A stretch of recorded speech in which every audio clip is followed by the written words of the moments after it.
Alamak, apa lagi kau ni?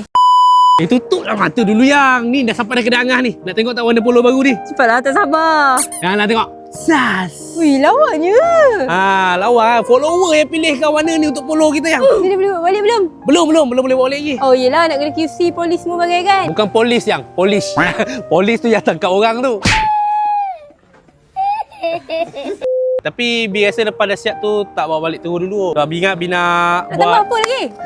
Kereta ni bukan cat luar je tau. Luar dalam dah cat. Apa lagi yang tak cukup? Itulah korang semua tak tahu. Luar dalam ni yang kau pentingkan. Bawah. Bawah tu barulah lengkap ya. Luar dalam bawah. Alah sayang rindu nak naik kereta ni kan. Sabar dulu ni bergerak dah bawah tu yang. Tu yang ni alang-alang kereta kita kat sini lagi ni. Kita hantar yang tidak terus lah. Bazir lah yang. Ada kelebihan ke? Betul lah ada kelebihan. Kalau saja-saja je buat benda tu yang. Dia jaga kita punya bawah ni daripada berkarat. Kalis air, kalis debu. Tahan lama tau kalau sekali buat benda ni. Lagi satu yang. Bila kita drive tu senyap sikit. Sebab benda ni dia act as soundproofing juga tau yang. Tapi kalau sayang yang bising dalam kereta ni yang tu tak boleh kurangkan apa-apa bunyi ya.